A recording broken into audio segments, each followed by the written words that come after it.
United Kingdom, which is considered a group of 4 countries, England, Scotland, Wales, and Northern Ireland. And once upon a time, Britain had a huge role in colonizing almost the entire world. Today, this country is going through a huge crisis. The UK faces many challenges, including a decline in population health, an unstable economy, and a government that some say is running out of time. Some experts also say that the biggest reason for UK's situation becoming so bad is inviting too many immigrants into the country. Some immigrants are even occupying very high positions in the UK. Now, whatever may be the reason, everything will become clear to you after watching this video. So in today's video, we are going to show you 10 reasons how UK got ruined by immigrants. But before starting the video, I want to request you, we put our best efforts to create our every single video. So please don't forget to like the video and subscribe to the channel. Let's start. Number 10, crime rates. The claim that immigrants have ruined the UK through increased crime rates is a contentious and debated issue. In England and Wales, the arrest rate for black people was 2.2 times higher than for white people in the year to March 2023. The arrest rate for people with mixed ethnicity was 1.3 times higher than for white people, while people from Asian and other ethnic backgrounds had lower arrest rates than white people. You must have seen in your current days how immigrants carried out huge protests against the internal problems of their native countries, blocked the streets of London, and caused damage to the UK government and private properties. Although it is everyone's right to protest peacefully, it is becoming increasingly noticeable that this peaceful protest is increasingly turning into violence. And this can be seen all over Europe these days. Some left-wing people in UK say that immigrants commit less crime in UK than the native people there, but they should also see that the population of immigrants is still less compared to the native people of UK, but still in crime. The name of immigrants has come. According to me, everyone has their own ideology. But every coin has 2 sides, and we should always look at both sides and not just one. Number 9, language barriers. Language barriers have been a significant challenge for some immigrant communities in the UK, impacting various aspects of integration and daily life. These barriers can affect education, employment, healthcare, and social interaction. Non-English speaking immigrants have sometimes placed extra pressure on public services like healthcare and education. Schools, for instance, may need additional resources to support students with limited English proficiency, and hospitals may require interpreters, potentially slowing down service delivery. Language barriers can make it difficult for immigrants to fully integrate into the workforce, impacting productivity and communication. This can lead to segregation in low-skill jobs or industries where English proficiency is less critical, limiting opportunities for career advancement. Some believe that the need for language training and translation services increases government spending. However, many immigrants learn English over time, and second-generation immigrants tend to speak English fluently, reducing long-term costs. Number 8, political polarization. Immigration has been a key factor in the political polarization that has affected UK politics in recent years. The issue has divided public opinion, political parties, and regions across the country, contributing to significant changes in the political landscape. Immigration played a central role in the Brexit referendum in 2016. Concerns about uncontrolled immigration, particularly from the European Union, were exploited by the Leave campaign. The vote to leave the EU was seen by many as a rejection of the free movement of people, causing deep divisions between those who supported tighter immigration controls and those who valued the economic and cultural benefits of immigration. Immigration has caused fractures within major political parties. The Conservative Party has adopted tougher immigration policies to appeal to its base, while Labour has struggled to balance the interests of its traditional working-class supporters with its more liberal, pro-immigration voter base. Political polarization over immigration has mirrored broader social divisions. Areas with higher levels of immigration, such as London, tend to be more pro-immigration, while areas with less diversity, such as rural England, often express greater opposition, creating a geographical and cultural divide in political attitudes. The polarization over immigration has reshaped UK politics, leading to shifts in voter allegiances, particularly around issues of national identity and sovereignty. These changes have had a lasting impact on political discourse, making immigration a perennial issue that continues to influence elections and policy debates. In summary, The politicization of immigration has deepened political and social divisions in the UK, contributing to the broader polarization of its political landscape. Number 7. Overpopulation. The notion that immigration has ruined the UK through overpopulation is a topic of debate and concern. At the time of the 2021 and 22 census, 16% of people in the UK had been born abroad, a total of around 10.7 million migrants. Although the foreign-born population has increased further between 2021 and 2024, no reliable data are available for later years. Critics argue that high levels of immigration contribute to population growth, which can exacerbate issues related to housing, transportation, and public services. They claim that increased demand for resources can lead to congestion and strain infrastructure. In densely populated urban areas, such as London, immigration is seen as a factor that increases housing demand and can contribute to higher property prices and rent. This can impact affordability and availability of housing for both immigrants and native residents.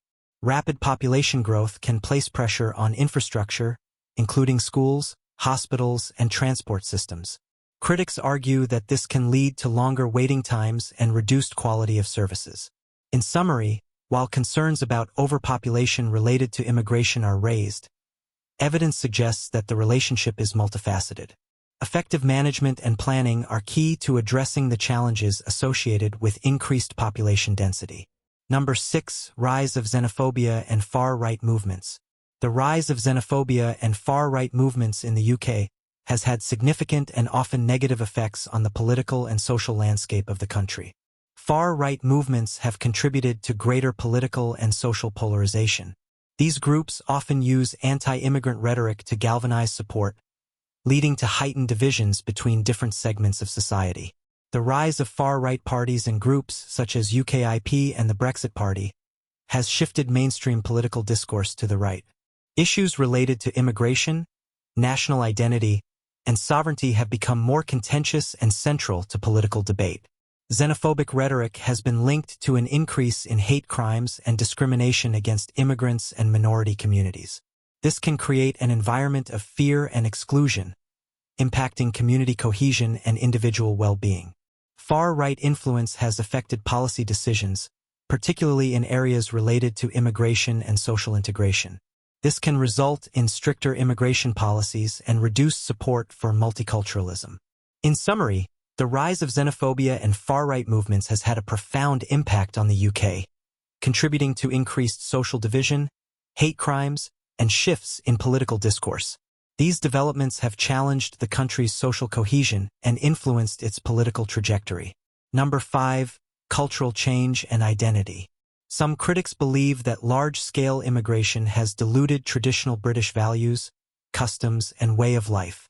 This perception is often linked to fears of losing national identity and cultural cohesion, particularly as immigrant communities grow and bring diverse cultural practices.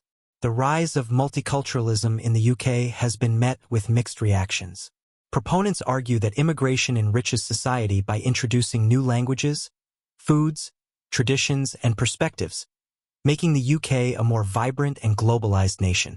However, critics contend that too much cultural diversity can fragment social unity and create parallel communities with different values and customs.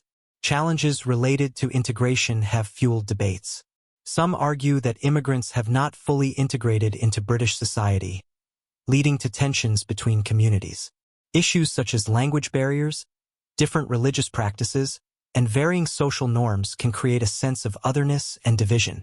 The perception that immigration has undermined British culture has been leveraged by populist and far-right movements, which promote nationalist sentiments and advocate for tighter immigration controls. This has had significant political implications, particularly during the Brexit referendum, where cultural preservation was a central theme. While some see immigration as a threat, others view it as part of an evolving British identity. The UK has historically been shaped by various waves of immigration, from Roman and Norman times to post-colonial migration. Many argue that diversity is now an integral part of modern British identity. In summary, immigration has undoubtedly contributed to cultural change in the UK, sparking debates about national identity.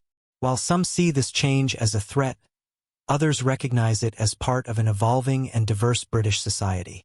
The tensions surrounding cultural identity reflect broader social and political dynamics. Number 4. Pressure on welfare system. Critics argue that immigrants disproportionately rely on welfare benefits, including housing, healthcare, and social security, which puts a strain on public finances and reduces the availability of these services for native citizens. But research often shows that immigrants, especially those who are younger and working, contribute more in taxes than they receive in benefits. Many fill essential roles in sectors like healthcare, agriculture, and construction, supporting the economy and public services, including the welfare system itself. Despite the evidence, public perception of immigrants as welfare scroungers has persisted, particularly in regions experiencing economic challenges. This has contributed to social and political tensions, with welfare often being a central issue in debates around immigration policy.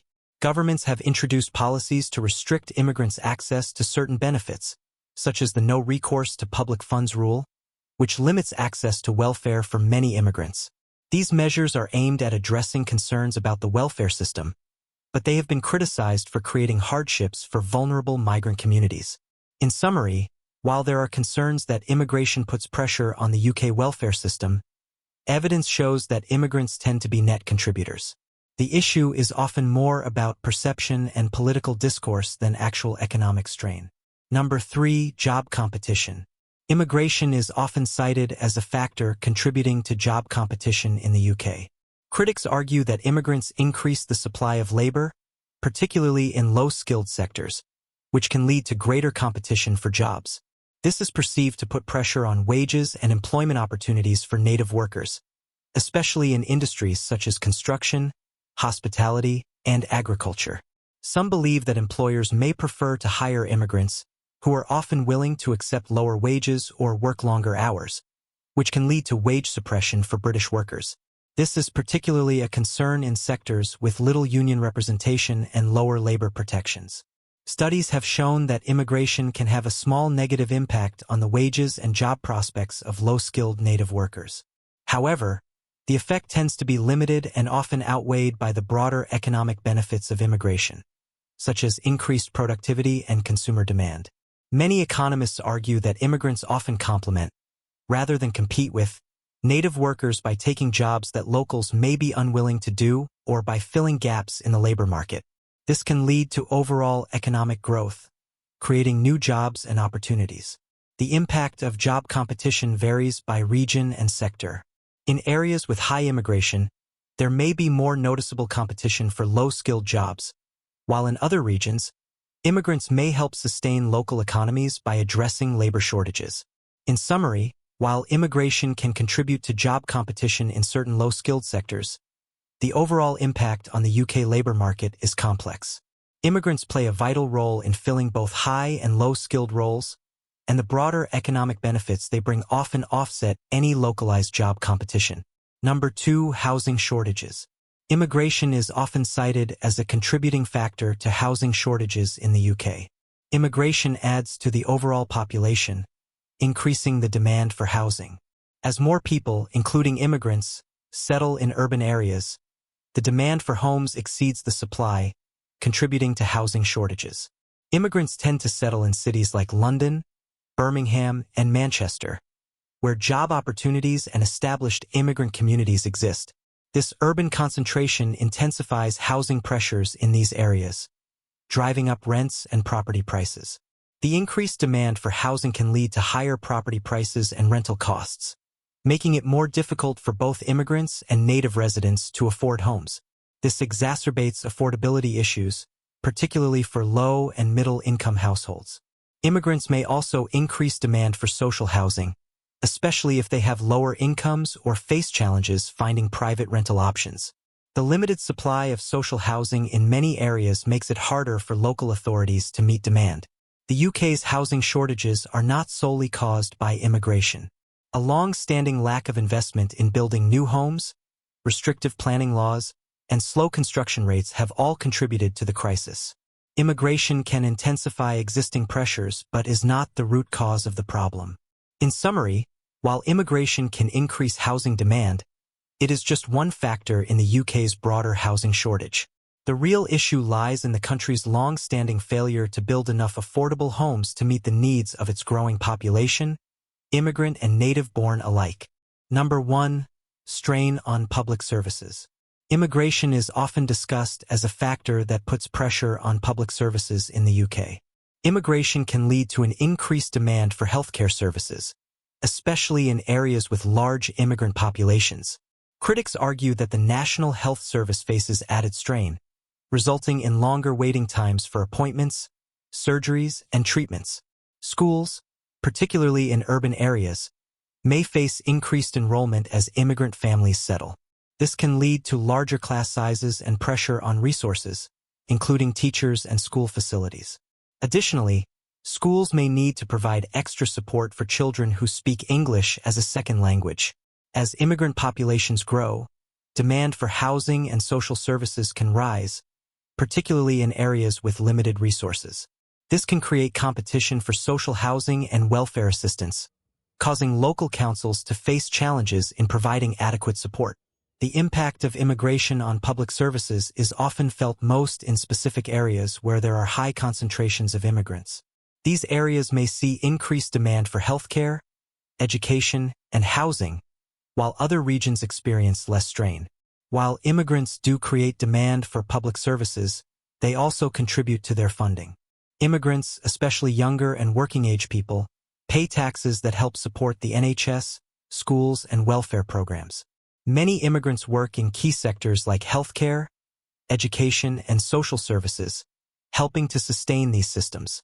The strain on public services caused by immigration can often be addressed with better planning and resource allocation. Increased funding for healthcare, education, and housing, along with effective integration policies, can mitigate the challenges posed by growing populations.